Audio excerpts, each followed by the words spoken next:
तो जो आपका ग्लोबलाइजेशन। शुरू से यार। जय हिंद दोस्तों, स्वागत है आपका हमारे YouTube channel BN Singh. Normal रहिए थोड़ा। चलिए। जय हिंद दोस्तों, स्वागत है आपका हमारे YouTube channel BN Singh classes में। जो इकोनॉमिक रिफॉर्म्स हम लोग जो बात कर रहे हैं, भारत में जो आपके आर्थिक सुधार हुए हैं उस पर हम लोग बात कर रहे हैं। इसके पहले वाली वीडियो में हम लोगों ने आपका जो लिबरलाइजेशन है, ग्लोबलाइजेशन और प्राइवेटाइजेशन में हमने बात कर लिया था।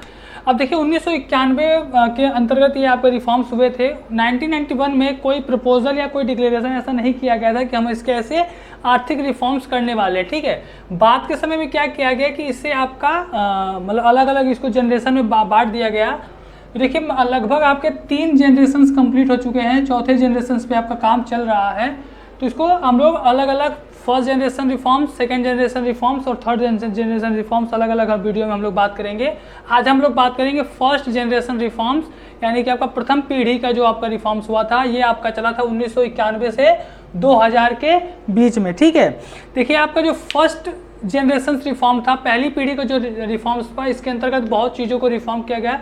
देखिए मेनली आपका सिर्फ अब कुछ बातें कर देने से, आपके 3 सेक्टर 3 आयाम को कर देने से चीज़ें रिफॉर्म्स नहीं हो गई थी। बहुत सारी ऐसी चीज़ें थी जिनको हमें बदलना था, समय के साथ हमें बदलना था, चेंज करना था, तब जाके हमारा जो आर्थिक रिफॉर्म्स है वो पूरा होता।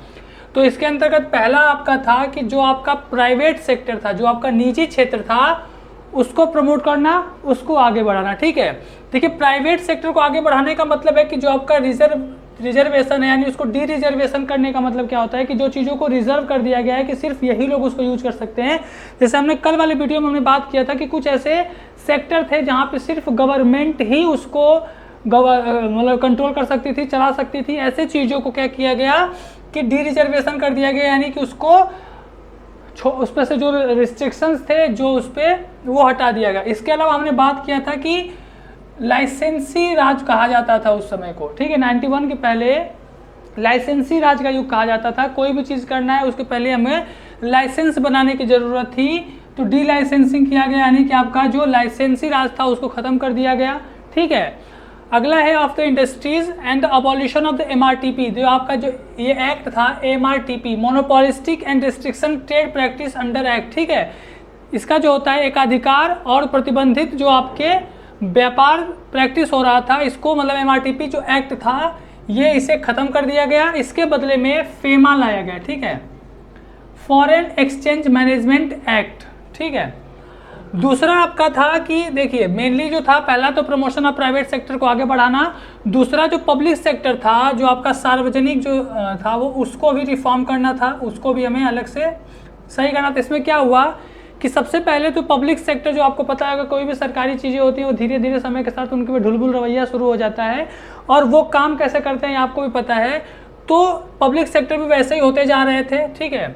तो इसको क्या किया गया, अब ये कहा गया कि इनको प्रॉफिटेबल यानी कि लाभोन्मुख, यानी इससे हमें लाभ प्राप्त करने की तरह बनाना है, और ये दक्ष बनाना है, ठीक है। एफिशिएंट होना पड़ेगा, समय के साथ इसमें बदलाव होना पड़ेगा, ठीक है। और इसमें डिसइन्वेस्टमेंट करना शुरू किया गया। डिसइन्वेस्टमेंट हमें बताया था कि जो शेयर होता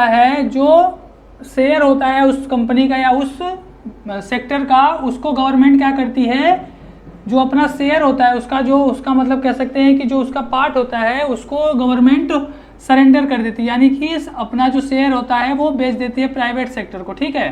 तो लगभग अगर 49% तक अगर शेयर गवर्नमेंट ने बेच दिया है तो कह सकते हैं कि ये प्राइवेट सेक्टर है के बराबर हो जाता है। लेकिन अगर 51% अगर शेयर गवर्नमेंट ने अगर सरेंडर कर दिया है तो ये आपका हो जाएगा प्राइवेट सेक्टर के अंतर्गत आ जाएगा। जैसे अभी आज का अगर आपने न्यूज़ देखा होगा तो ये सुना होगा कि जो एयर इंडिया है, गवर्नमेंट उसको डिसइन्वेस्ट करी, उसके जो शेयर है वो गवर्नमेंट बेच रही है। तो आज एक न्यूज़ मतलब चला था कि जो आपके टाटा इंडस्ट्रीज़ के जो मालिक हैं उन्होंने ज़्यादा बोली लगा के उसको खरीदने की बात की गई थी, लेकिन बाद में सरकार ने खुद इसको क्लियर किया कि एयर इंडिया को टाटा जो कंपनी है वो खरीद नहीं रही है। तो ऐसा जो न्यूज़ था वो एक फेक न्यूज़ था। तो ये आपका डिसइन्वेस्टमेंट होता है। ये सब चीज़ें पब्लिक सेक्टर रिफॉर्म्स के अंतर्गत की गई थी, ठीक है। यानी कि सीधा सीधा कहने का मतलब है कि जो सरकार का जो काम होता है, देखिए सरकार का काम कंपनियां चलाना नहीं होता है, सरकार का काम होता है गवर्न करना, ठीक है, चीज़ों को कंट्रोल करना, ये सब होता है।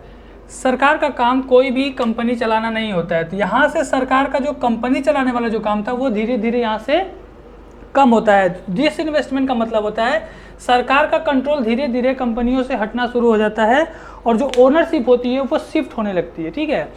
तो ये कह सकते हैं कि अच्छा है, सरकार का काम कंपनियाँ चलाना नहीं है, तो डिसइन्वेस्टमेंट एक अच्छा चीज़ है, कह सकते हैं, ठीक है। अगला है आपका एक्सटर्नल सेक्टर रिफॉर्म्स, ठीक है। एक्सटर्नल सेक्टर रिफॉर्म्स, इसके अंतर्गत क्या हुआ कि जो बहुत सारे रिस्ट्रिक्शंस लगा दिए जाते थे, जैसे आपका जो इम्पोर्ट टैक्स होता है, जो बाहर से चीज़ें जो आती हैं उन पे जो टैक्स लगता है, इम्पोर्ट टैक्स, ठीक है, आयात शुल्क, इन सब चीज़ों को घटाया गया, इन सब चीज़ों को कम किया गया। इसके अलावा जो आपका फ्लोटिंग एक्सचेंज रेट था आपका, इसको स्विच किया गया, ठीक है। जो आपका फेमा एक्ट था जो हमने बताया था इसके पहले, फॉरेन एक्सचेंज मैनेजमेंट एक्ट, इसको लागू किया गया। तो इस तरह से चीज़ों को क्या किया गया, धीरे धीरे समय के साथ बदलाव किया गया, ठीक है। कह सकते हैं कि जो हमारी गवर्नमेंट थी उसने बहुत सारी लिबरल पॉलिसी अपनाई, ठीक है। चीज़ों को उसने मतलब नॉर्मल करनी चली गई, जो बहुत उसके पहले कह सकते हैं कि बहुत ज़्यादा मतलब एक तरह से क्लोज करके रख दी गई थी इकोनॉमी को, उसको 91 के बाद हमने उसको धीरे धीरे ओपन करना शुरू किया, ठीक है। तो इसके अलावा इसमें देखिए आप जो अगला है वो फाइनेंशियल सेक्टर रिफॉर्म्स किया गया। इसके अंतर्गत banking, capital market, insurance, mutual funds, ठीक है। इसके अलावा आप लोग देखिए जैसे एफडीआई को भी बहुत ज़्यादा मतलब हमने अलाउ किया एंटर करने के लिए, मतलब जो चाहे वो डायरेक्ट हो या इनडायरेक्ट एफडीआई हो, ठीक है। इन सब चीज़ों को हमने अलाउ किया अपने देश में, और ये सब चीज़ों की वजह से देखते हैं तो जो हमारा फर्स्ट जनरेशन रिफॉर्म्स के अंतर्गत ये सब चीज़ें होती है। अगला है आपका टैक्स रिफॉर्म्स, ठीक है। टैक्स रिफॉर्म्स का मतलब होता है कि जो टैक्स को अच्छी तरीके से लागू किया गया, ठीक है। जो टैक्स की चोरी थी, जो कर की जो चोरी हो रही थी, उन सब चीज़ों को सही करने गया। और मेनली अगर हम लोग फर्स्ट रिफॉर्म्स को एक तरह से देखें, फर्स्ट जनरल जो आपका जनरेशन का जो रिफॉर्म्स हम एक तरह से देखें, तो इसमें मेनली जो कमांड होता है, गवर्नमेंट क्या करती है, कमांड यानी कि कंट्रोल करती है चीज़ों को। यहाँ से अब चीज़ें बदल के हो गई थी मार्केट ड्रिवन इकोनॉमी। जो हमारी इकोनॉमी एक कमांड इकोनॉमी थी, कंट्रोल इकोनॉमी थी, वो अब बाजार के द्वारा चलाई जाने वाली इकोनॉमी में तब्दील हो रही थी। ये अगर हम एक वर्ड में बोले तो ये हमारा है फर्स्ट जनरेशन रिफॉर्म्स 1991 to 2000, ठीक है।